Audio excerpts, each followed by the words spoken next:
নাগপুর থেকে প্রায় 59 কিলোমিটার দূরে মওদার কাছে দুটি ছেলে কুহিনালার পাশে টাকা ভর্তি একটি ব্যাগ ফেলে যায়। সেই দিনে দুপুরে মওদা পুলিশ স্টেশনে কয়েকজন লোক ব্যতিব্যস্ত অবস্থায় ওই ব্যাগটার কথাই বলছিল।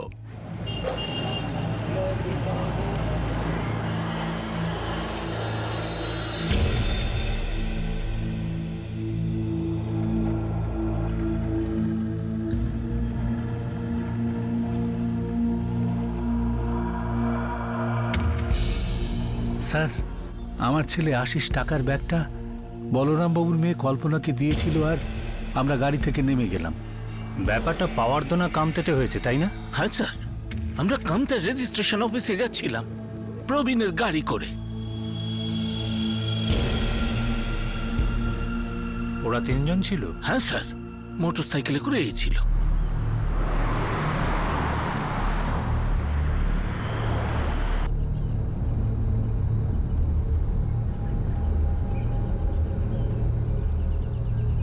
প্রবীণ, 1 মিনিট দাঁড়াতো একটু, আমি একটু হালকা হব। থামা বাবা, আমিও যাব। আচ্ছা আচ্ছা।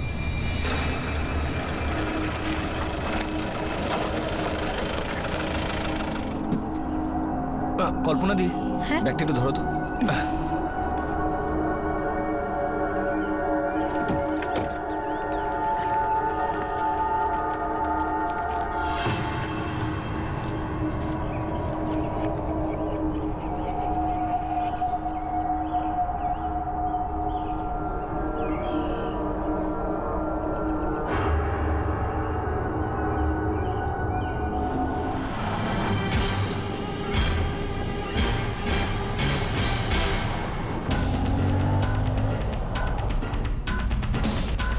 এই দাঁড়া দাঁড়া দাঁড়া দাঁড়া, ঠিক আছে।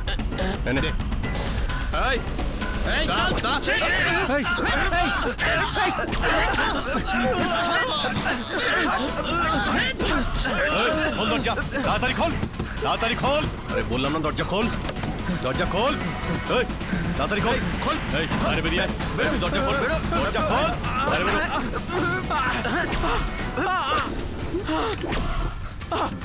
দে বললাম না, ব্যাগটা দে, দে। এই চল, বাইক স্টার্ট দে, তাড়াতাড়ি তাড়াতাড়ি চল, চল তাড়াতাড়ি তাড়াতাড়ি।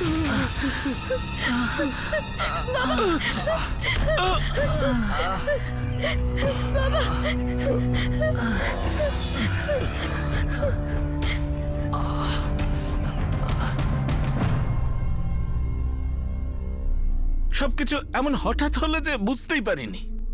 আমরা কিছু বলবো, কিছু করব, তার আগেই ওরা তিনজন পালিয়ে গেল। আমার মেয়েটা এত ভয় পেয়ে গেছিল যে ভয়ে সিটিয়ে গিয়ে টাকার ব্যাগ ওদের দিয়ে দিল। ছুরি ছিল সাহেব ওদের হাতে, ওরা আমাকে মেরে ফেলতো। কত টাকা ছিল ব্যাগে? 60 লাখ টাকা ছিল স্যার। 60 লাখ টাকা? এতগুলো টাকা নিয়ে কোথায় যাচ্ছিলেন আপনারা? ওই টাকাটা বলরাম বাবুকে দেওয়ার জন্য ছিল। ওনার ক্ষেতের জমিটা আমি কিনছিলাম।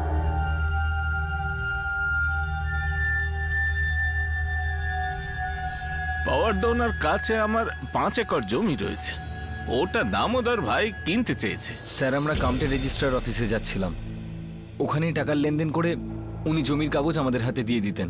তুমি তো আশিস, দামোদর বাবুর ছেলে? হ্যাঁ স্যার। আরো?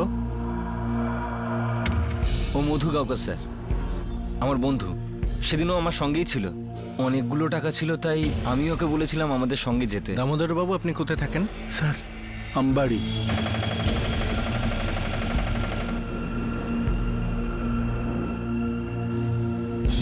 আর বলরাম বাবুর বাড়ি পাওয়ার দাওনাতে।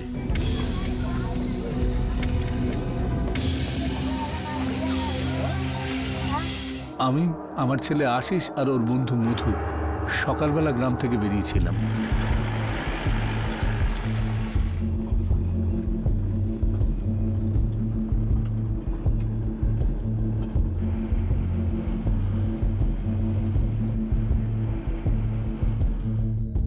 আমরা প্রবীণের গাড়ি ভাড়ায় নিয়েছিলাম স্যার। 9:45টার সময় আমরা বলরাম বাবু আর বলরাম বাবুর মেয়ে কল্পনাকে ওদের বাড়ি থেকে আমাদের গাড়িতে তুলে নিলাম।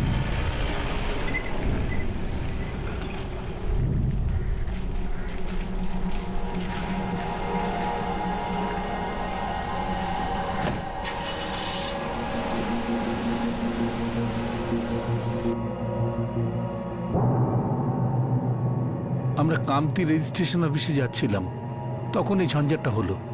এই জমিটা কেনবার জন্য আমি আমার 3টে ক্ষেত বিক্রি করে দিয়েছি স্যার, আমবাটি আর নেরলার। আমি তো পুরো ভিখিরি হয়ে গেলাম স্যার। আপনারা 60 লাখ টাকা নিয়ে কামতা রেজিস্ট্রেশন অফিসে যাচ্ছিলেন, এটা কে কে জানে? স্যার আমি, আমার স্ত্রী, আমার ছেলে আর তার বন্ধু, ব্যাস। আর কেউ এ কথা জানতো না। বলরাম বাবু, আপনার তরফে আর কে কে কথাটা জানতো? আমার তো এখন বয়স হয়েছে, আমার সমস্ত কাজ আমার মেয়েটাই দেখে। হ্যাঁ সাহেব, এই কথাটা আমিই জানতাম, আর আমার খুড়তুতো ভাই জগদীশ জানতো। আর এই জগদীশ এখন কোথায়? নাগপুরে। ওর ওখানে একটু কাজ ছিল, তাই ও আজ এখানে আসতে পারিনি। আপনারা ছাড়াও আর কেউ এই কথাটা জানতো? যেভাবে ছিনতাইবাজরা এলো আর ব্যাগ লোড করে নিয়ে চলে গেল, এটা হঠাৎ করে হামলা মনে হচ্ছে না। কিন্তু হ্যাঁ সাহেব, যে লোকটা আমাকে ছুরি দেখালো আর আমার হাত থেকে ব্যাগটা ছিনিয়ে নিয়েছিল, এই দরজা খোল, তাড়াতাড়ি দরজা খোল। আরে বললাম না দরজা খোল, দরজা খোল। এই, ওই লোকটাকে আমি আগে দেখেছি।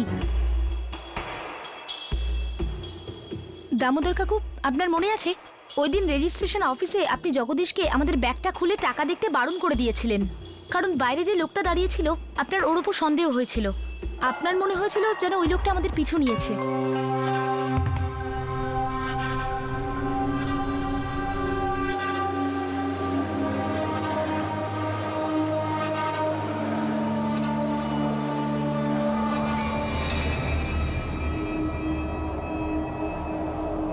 দামোদর বাবু, সই করার আগে আমি একবার টাকার ব্যাগটা দেখে নিতে চাই। বাবা জগদীশ, টাকা পয়সা দেখবার জন্য জায়গাটা সঠিক নয়। কেন? অনেক লোক এই জায়গাটার উপর নজর রাখে। আমার মনে হচ্ছে কেউ আমাদের ফলো করছে। আমরা যখন ভেতরে এলাম তখন সে আমাদের লক্ষ্য করছিল।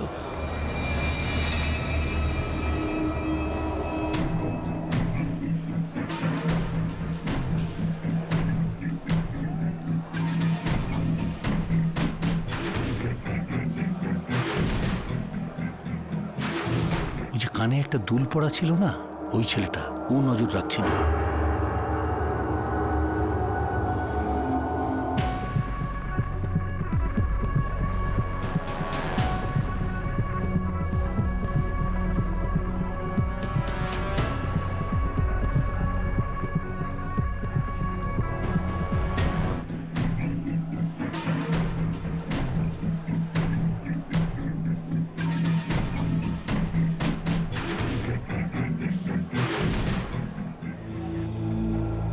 ওই যে কানে একটা দুল পড়া ছিল, ওই ছেলেটা।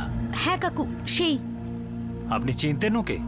না স্যার। কিন্তু এই লোকটা কামতা রেজিস্ট্রেশন অফিসে গেল কি করে? আপনারা তো বললেন ওখানে যাওয়ার পথে আক্রমণ হয়, তখন জগদীশ আপনাদের সাথে ছিল না? না না, এটা 1 সপ্তাহ আগের ঘটনা, 3 তারিখের। স্যার, এই সওদাটা 3 তারিখ হওয়ার কথা ছিল, কিন্তু হয়নি, কারণ আমার সন্দেহ হয়ে গিয়েছিল। ওই ছেলেটার ভাবসাব আমার ভালো লাগছিল না। ওর নজর এই টাকার ব্যাগটার উপর ছিল। জানি না কবে থেকে আমাদের ফলো করছিল, আর যখন আমাদের উপর হামলা হলো তখন আমি অত খেয়াল করিনি স্যার।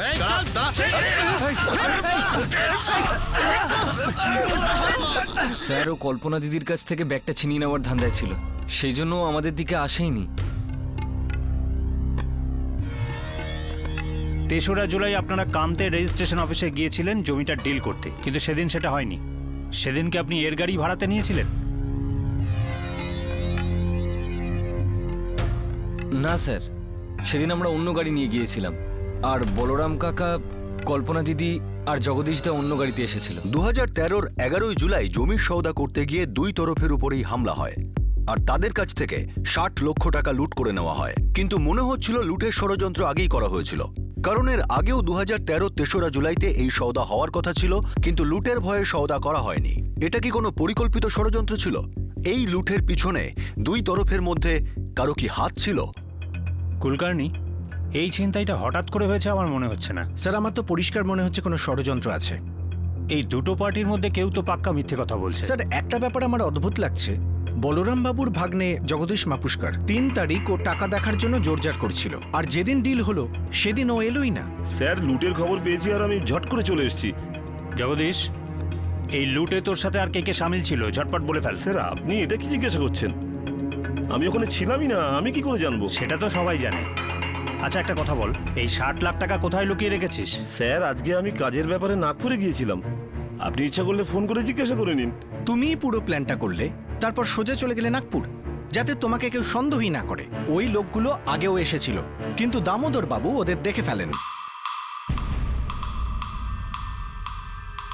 3 জুলাই কাজটা হলো না, তো এই প্ল্যানটা বানালে যাতে যেদিন ছিনতাই হয় সেদিন তুমি না থাকতে পারো আর তোমাকে কেউ সন্দেহ না করে। এতগুলো লোকের মধ্যে একজনের ওপর হামলা হয়নি, আর সে হলো কল্পনা, যার থেকে ব্যাগটা ছিনতাই হয়। কল্পনাও এই প্ল্যানে আছে নাকি? কোন প্ল্যান স্যার? সেরকম কোনো আমাদের প্ল্যানই ছিল না। আমরা কি করে জানবো এরকম ঘটনা ঘটবে? হ্যাঁ, ওই দিনকে আমি টাকার ব্যাগ দেখাতে বলেছিলাম কারণ আমি দেখতে চাইছিলাম সত্যি সত্যি 60 লাখ টাকা আছে কিনা।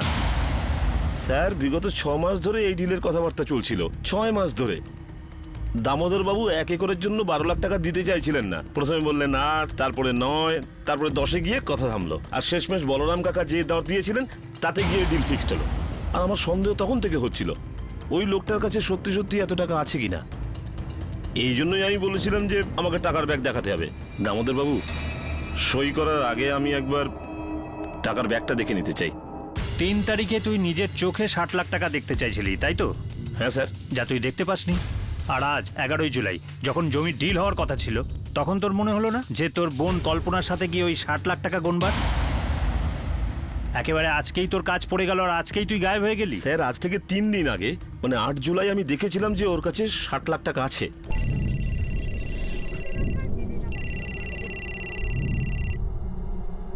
হ্যাঁ দামোদর বাবু, বলে ফেলুন। জগদীশ, 11 তারিখের দিনটা খুব ভালো। ওই দিনই আমাদের এই সওদাটা পাকা হয়ে যাক, ঠিক আছে তো? ঠিক আছে দাদা, কিন্তু দাদা 11 তারিখ আমি আসতে পারবো না। জগদীশ, তুমি একটা কাজ করো না, আজই এসে আমাদের এখানে 60 লাখ টাকা গুনে যাও। তোমার সন্দেহ হচ্ছিল না যে আমাদের কাছে এত টাকা নেই? না দাদা, সেরকম কোনো ব্যাপার না। তুমি আজকে আসতে পারবে তো? ঠিক আছে, আমি দুপুরের মধ্যে চলে আসবো। ঠিক আছে, চলে এসো।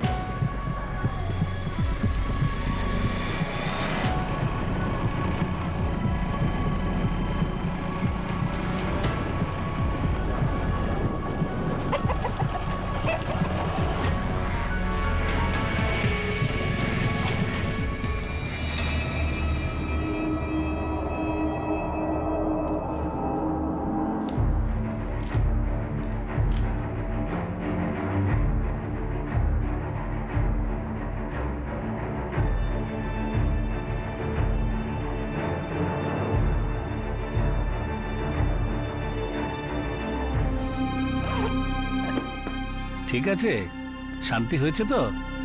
হ্যাঁ দাদা। দাদা আপনি ভুল বুঝবেন না, আসলে বলরাম কাকার বয়স হয়ে গেছে, ওনার তো কোনো ছেলে নেই, তাই ভাবলাম একবার দেখিনি। ঠিকই বলেছ, এইটুকু খেয়াল তো রাখতেই হবে। নাও চা খাও। আমার সন্দেহ দূর হয়ে গিয়েছিল, তাই আমি হ্যাঁ বললাম আপনি 11 তারিখে ফাইনাল করে নিন। 11 তারিখ তো আমার যাওয়ার কথা ছিল না, তাই আশিস আর দামোদর বাবুকে বললাম আপনারা যাওয়ার সময় বলরাম কাকা আর কল্পনাকে সঙ্গে নিয়ে নিন, আর ওইখান থেকে কামটি চলে যাবেন।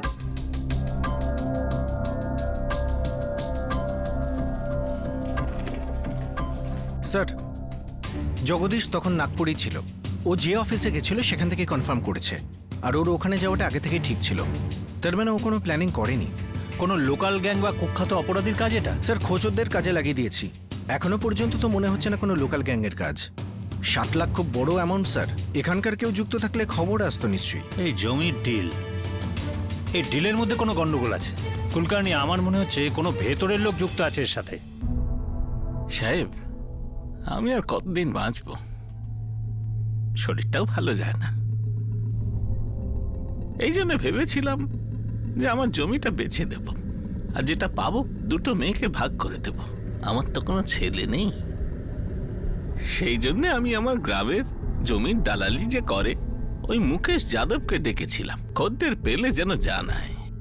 আর স্যার, আমার কাজ তো জমি কেনা আর বিক্রি করা। কম দামে জমি কেনো, আর দাম বেড়ে গেলে সেটা বেচে দাও। মুকেশ যাদবকে আমি চিনি স্যার, আর আমাদের এলাকার সমস্ত দালালরা আমাকেও চেনে। দাদা 5 একর জমি আছে, আর পুরো জমিটাই আপনার ক্ষেতের লাগোয়া। আচ্ছা, তা দাম কি বলছে?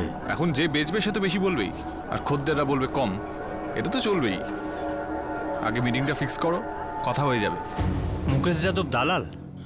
কিন্তু ডিলের 2 দিনই তো ও আপনাদের সাথে ছিল না। না ৩রা জুলাই, না এই ১১ই জুলাই?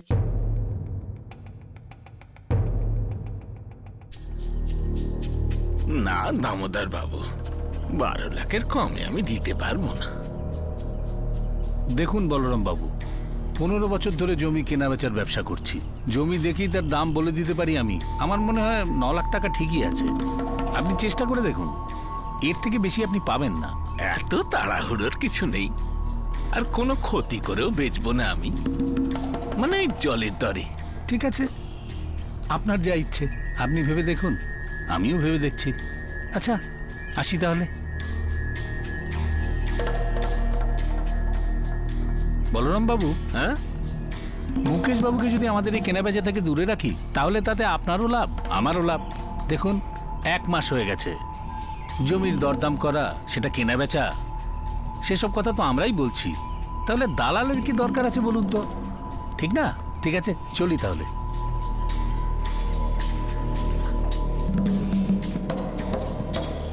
তাহলে আপনারা মাঝখান থেকে দালালকে সরিয়ে দিলেন, আজ্ঞে স্যার। আর মার্চ থেকে জুলাই স্রেফ এই দরদাম নিয়েই কথা চললো। না স্যার, ওই এপ্রিল মাসে আমি বলরামবাবুর 12 লাখ টাকায় হ্যাঁ বলে দিয়েছিলাম। আর আমি তো জমি কেনাবেচার ব্যবসা করি, তাই রেজিস্টার অফিসে আমাকে আসা যাওয়া করতেই হয় স্যার। এই জন্য আমি ওখান থেকে সমস্ত কাগজপত্র ঠিক করে নিয়েছিলাম স্যার। কেনাবেচার আগে তো এগুলো খুব জরুরি, তাই না স্যার? আর ওই দালাল মুকেশ যাদব, ওকে তো আপনারা একেবারে দুধ থেকে মাছির মতো উপড়ে ফেলে দিলেন। ওর তো রাগ হতেই পারে। না স্যার, এরকম হয়, এটা হয় স্যার।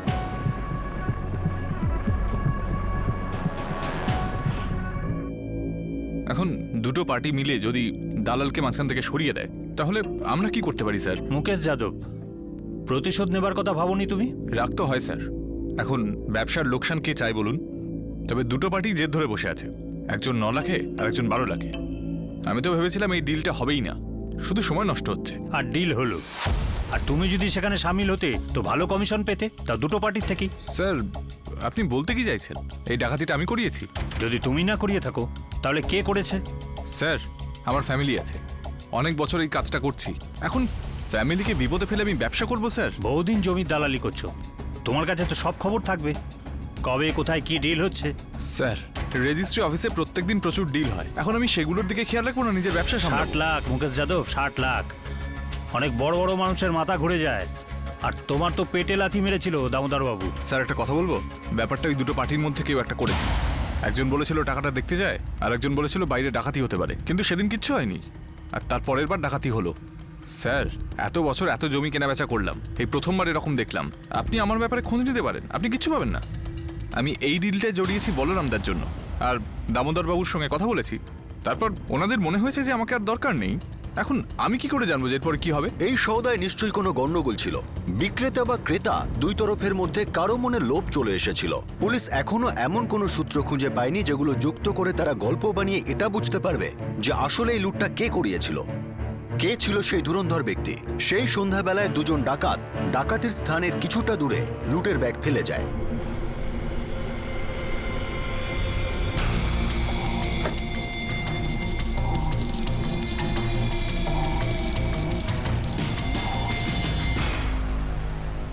এই খেলা কে খেলছিল আর উদ্দেশ্যই বা কি ছিল?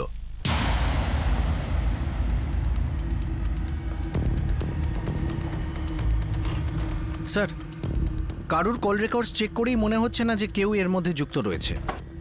তবু এই ছিনতাইটা আমার কেমন যেন সাজানো মনে হচ্ছে। ছিনতাইকারী জানতো মাল কোথায় আছে, আর কোথায় আর কখন যাচ্ছে। স্যার, এই যে গাড়ি ভাড়া নিয়েছে প্রবীণের থেকে, সে এতে যুক্ত নয় তো?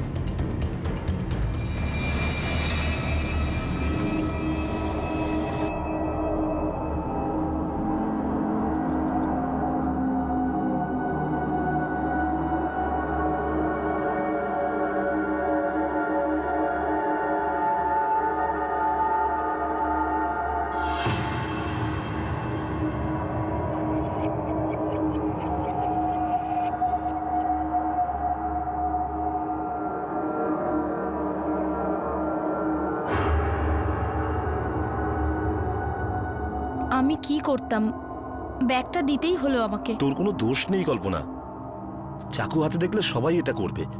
কিন্তু পুলিশ তো আমাকেই সন্দেহ করছে না। ওই লোকগুলো তো আর আমার উপর হামলা করেনি।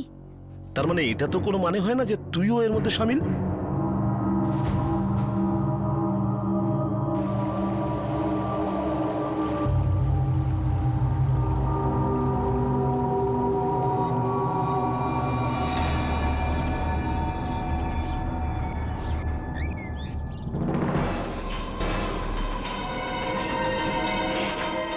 স্যার,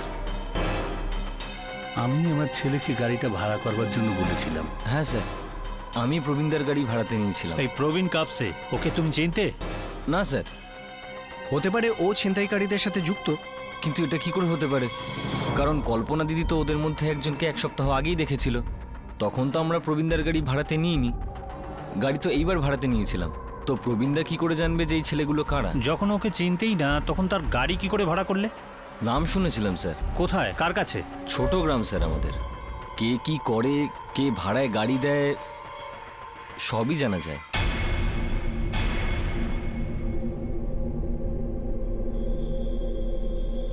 স্যার, ট্র্যাভেরা আমার নিজের, লোনে নিয়েছি, গত 2 বছর ধরে চালাচ্ছি। এই ছিনতাইয়ে তোর সাথে আর কে কে ছিল? স্যার, দেখ প্রবীণ, আমরা জানতে পেরেছি এই লুটে তোরও হাত ছিল। ভালো এটাই হবে যে তুই সত্যি কথা বলে দে, নাহলে সত্যিটা বার করতে আমরা খুব ভালো মতোই পারি, বুঝলি? স্যার আমি গাড়ির মালিক চালক, গাড়ি ভাড়ায় দিই, একদিনে 2000 টাকা পাই। এবার বলেছিল মুখ বন্ধ রাখলে 3000 টাকা দেবে। তাহলে এটাও বলে দে, এই চুপ করে থাকার জন্য 3000 টাকা কে দিত তোকে? রাজেশ বাপট।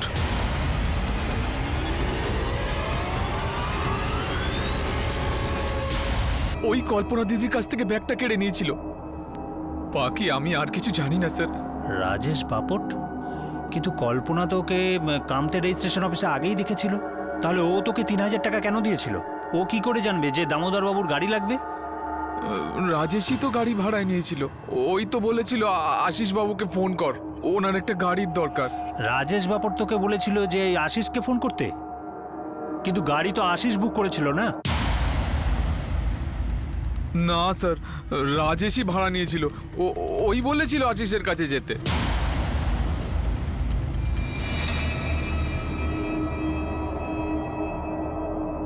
আশিস, এই প্রবীণ কাপসের গাড়ি তুমি ভাড়া নিয়েছিলে? হ্যাঁ স্যার। ভালো করে মনে করো। হ্যাঁ স্যার, গাড়ি ভাড়ায় আমি নিয়েছিলাম। শালা, এবার মনে পড়েছে কিছু? হ্যাঁ, মনে পড়লো কিছু? না স্যার, ওই গাড়ি আমি ভাড়াতে নিইনি।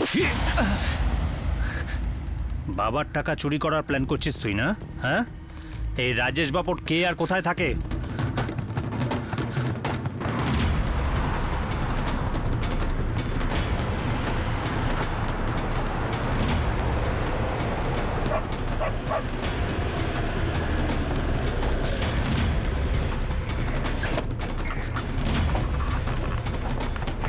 স্যার আমি কি করেছি স্যার? তোর দুই সঙ্গী কোথায়? স্যার আমি কি স্যার স্যার কোন দুই সঙ্গী স্যার? আমি কিচ্ছু জানি না স্যার। বল। Sir মিলিন কাশিকর, Sandeep Manjrekar sir. Sir আমি কিছু করিনি স্যার, স্যার আমাকে ছেড়ে দিন স্যার, আমি কিচ্ছু করিনি, আমি কিছু করিনি স্যার, স্যার আমাকে ছেড়ে দিন স্যার, স্যার আমি সত্যি বলছি আমি কিছু, স্যার স্যার আমি কিছু করিনি স্যার, স্যার আমার কথা নিয়ে যাচ্ছে স্যার, স্যার আমি কিছু করিনি স্যার, ছেড়ে দিন স্যার, স্যার বলছি তো স্যার কিছু জানি না স্যার।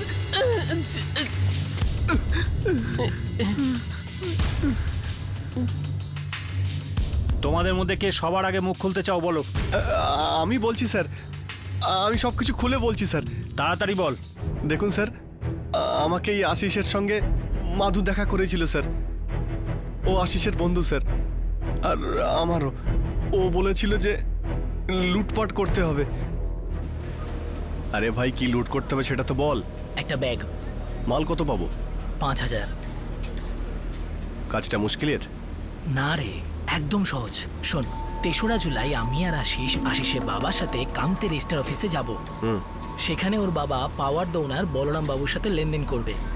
সেখানে বলরাম, ওর মেয়ে কল্পনা আর হয়তো ওদের আত্মীয় জগদীশ ওখানে থাকবে। ও তো বলরামের ভাইপো।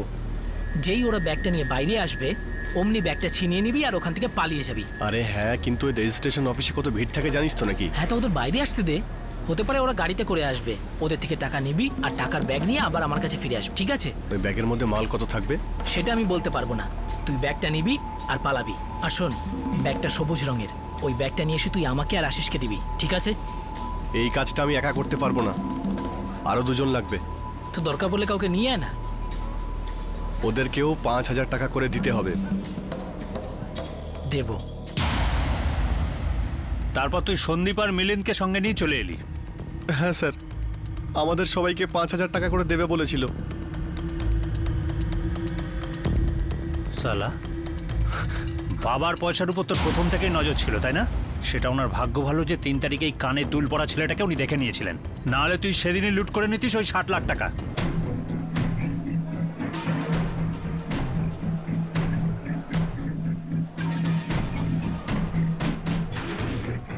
আচ্ছা, একটা কথা বল, লুট করার হলে বাবার কাছ থেকে লুট করে নিতিস, কি যায় আসে টাকাটা বাবার কাছ থেকে লুট করলি না বলরামের কাছ থেকে? তার জন্য 11 তারিখ অবধি অপেক্ষা করার কি দরকার ছিল? 3 তারিখে এই কাজটা করে ফেলতিস।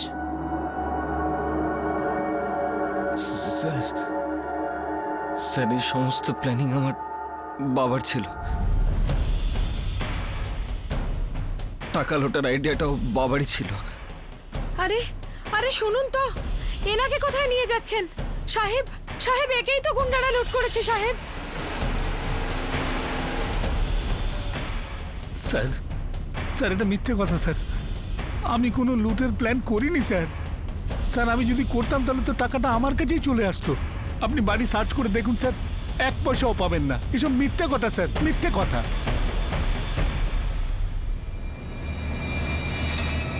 পয়সা তোমার কাছ থেকে কোথায় আসবে দামোদর বাবু? তুমি তো সারা দুনিয়াকে বোকা বানাচ্ছ।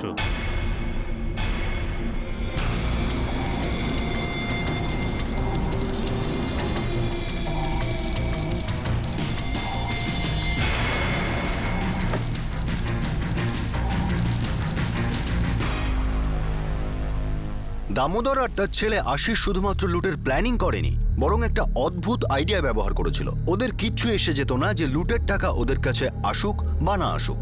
টাকাটা ছিনিয়ে নেওয়া হয়েছিল বলরাম পুষ্করের মেয়ের হাত থেকে, অর্থাৎ বলরাম দায়ী ছিল। সেই জন্য দামোদর যে কোনো অজুহাতে তার থেকে জমি ছিনিয়ে নিত আর টাকাও দিত না। কি এসব দামোদর করিয়েছে? হ্যাঁ কাকা, এই সব খেলা তারই, আর ওর ছেলেও সঙ্গে ছিল। আর ওই 60 লাখ টাকার ব্যাগ ছিনতাইবাজেরা নালার ধারে ফেলে দিয়েছিল। কিন্তু কেন?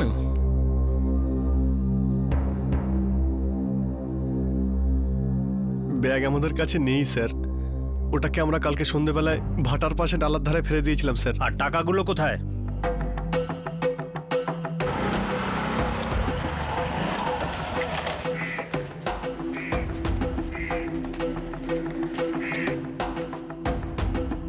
আমরা আমাদের ভাগের টাকা কবে পাবো? মধু আমাকে বলেছে যে ওরা আগে গিয়ে পুলিশের কাছে অভিযোগ জানাবে। ও আমাকে সন্ধ্যেবেলা ফোন করবে। রাজেশ, আমার মনে হচ্ছে এই ব্যাগে অনেক মাল আছে, বুঝলি? ভালোই ওয়েট, এবার দেখি তো কত আছে।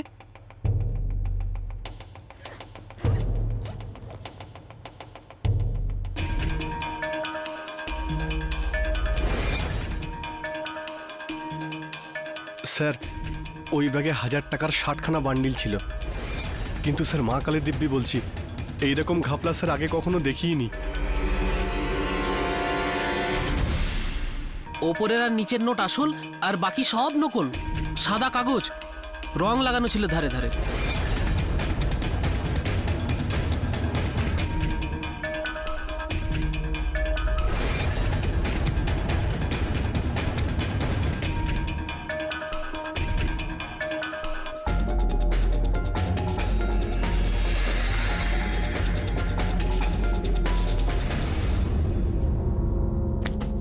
এই দামোদর বাবু আর আশিস সবাইকে বোকা বানাচ্ছে। যদি আমাদেরও বোকা বানায় তখন?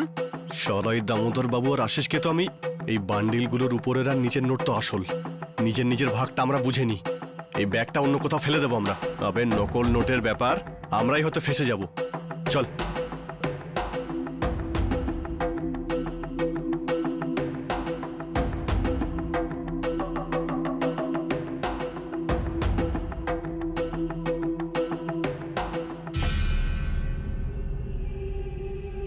যার কাছ থেকে এই ব্যাগটা পাওয়া যাবে সে তো ফাঁসলো। চল।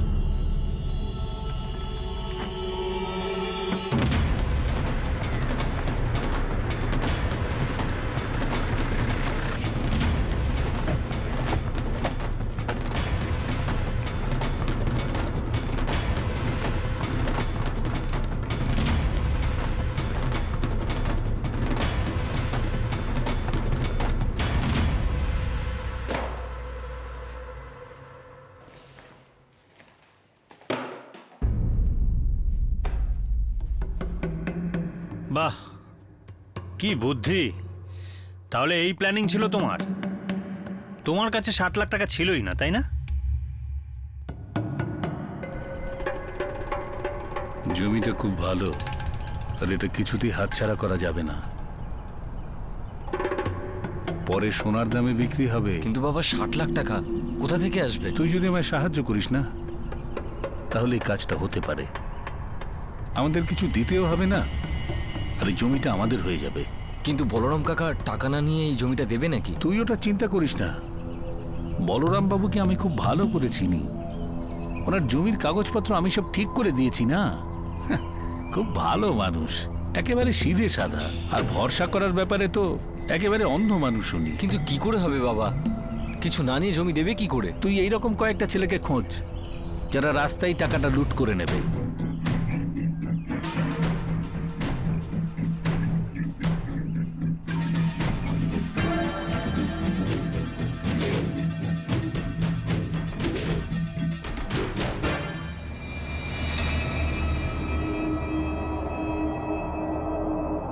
ওই দিন 3 তারিখে ব্যাগে শুধু 40-50 হাজার টাকাই ছিল।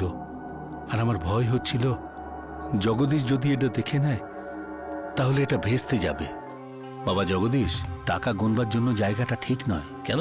যখন আমরা ভেতরে এলাম না, ওই ছেলেটা আমাদের উপর নজর রাখছে। দামোদর বাবু, তুমি প্ল্যান এমন করেছিলে যে টাকাটা যদি লুটও হয় সেটা ওই বলরাম আর তার পরিবারের হাত থেকে। মাঝখানে জগদীশ গন্ডগোল করে ফেললো, তাই তোমাকে তোমার প্ল্যান পরিবর্তন করতে হলো।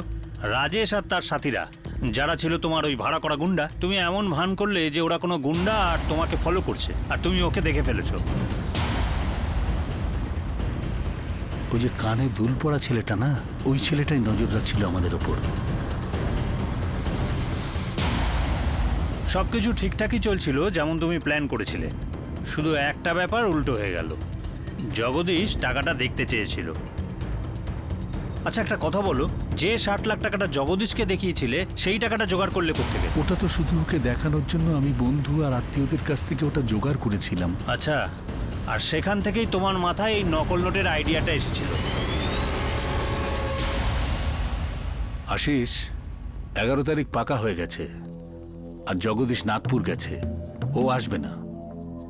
তুই একটা কাজ কর, একটা গাড়ি ভাড়া কর। আমরা যাওয়ার সময় বলরাম বাবু আর ওর মেয়ে কল্পনাকে সঙ্গে নিয়ে নেব। হ্যাঁ বাবা, কামতে রেজিস্ট্রার অফিস পৌঁছানোর আগে রাস্তাতেই লুট করে নেব। হ্যাঁ, তুই ঠিক বলেছিস। ব্যাগটা পুরো ভর্তি করতে হবে। 1000 টাকার 60টা বান্ডিল হওয়া চাই। হতে পারে কল্পনার সন্দেহ হতে পারে। ব্যাগ যদি ওজনদার হয় না, ও কিছু বুঝতেই পারবে না। কল্পনা যদি ব্যাগ খুলে দেখবার আগেই ব্যাগটা নিয়ে চম্পট দিতে হবে। কিন্তু সেই সময় ব্যাগটা কল্পনার হাতে হওয়া চাই, আমাদের হাতে নয়। সব দোষ যেন ওর ওপর যায়। আমরা ওর হাতে টাকা দিয়ে দিয়েছি, ওদের হাত থেকে কে ছিনতাই করে নিয়েছে তাতে তো আমাদের কোনো দোষ নেই। তা না হলে এই জমিটা কিছুতেই আমাদের হবে না। বাবা, আমার কাছে একটা আইডিয়া আছে।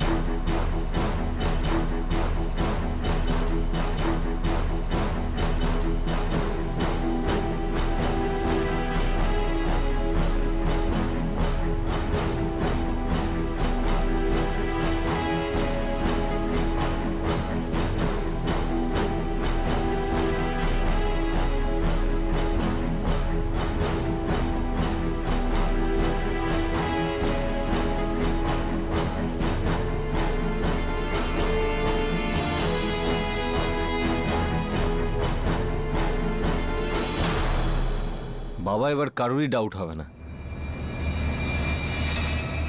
দামোদর বাবু, তোমাদের এই সাদাসিধে মুখ দেখে কেউ বলবে না যে তোমার এই সরল মুখের আড়ালে লুকিয়ে আছে একটা অপরাধীর মাথা। কিন্তু একটা কথা তুমি ভুলে গেছো, যে অপরাধ কখনোই লুকোনো যায় না। Crime never page.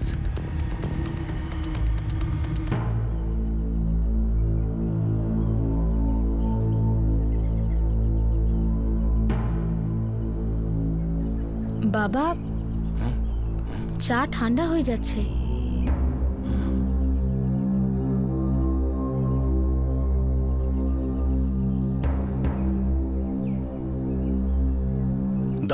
দামোদরের ছেলে আশিস, আশিসের বন্ধু মধু গাওনকর আর বাকি সব অভিযুক্ত রাজেশ বাপট, সঞ্জীব মাঞ্জরে, মিলিন্দ কাশিকর আর প্রবীণ কাপসে সবাই আপাতত পুলিশ হেফাজতে। যাদের টাকা লুট হয়েছিল তারাই এই ষড়যন্ত্র করেছিল। ওদের মনে হয়েছিল যে ওরা খুব সহজেই সবার চোখে ধুলো দিয়ে দেবে আর ধরাও পড়বে না, কিন্তু পুলিশ ওদের পুরো সাজানো খেলা ভেস্তে দেয়। 5 মাস ধরে দামোদরের সঙ্গে বলরাম বহু সময় কাটিয়েছে, কিন্তু সে জানতেও পারেনি তার পিছনে কি ধরনের ষড়যন্ত্র চলছে। এত বড় ঠকানো ষড়যন্ত্র করা, সেটাকে পরিণতি দেওয়া, আর তারপর এটা আশা করা যে কেউ ধরতে পারবে না, এই সমস্ত খেয়াল মাথায় আসে কি করে? রোজ প্রকাশিত হয় বিভিন্ন স্ক্যামের খবর, রোজই ঘটে চলেছে নতুন কেলেঙ্কারি, আর সেগুলোর তদন্ত না হওয়া। এগুলো দেখেই কি দিন দিন মানুষের সাহস বেড়ে যাচ্ছে? আমরা আমাদের দেশের স্বাধীনতার 68তম বর্ষ উদযাপন করেছি। স্বাধীনতার 68 বছর, কিন্তু গত 1 শতাব্দীতে মনে রাখার মতো আছেটা কি? শুধু করাপশন, স্ক্যাম আর কেলেঙ্কারি। এটা নতুন যুগের নতুন প্লেগ, যেটা ছড়িয়েই চলেছে। কিন্তু এর আওয়াজকে আমরা কতদিন না শুনে থাকবো? আপনাদের সঙ্গে আবার দেখা হবে ক্রাইম পেট্রোল দাস থেকে আরো একটা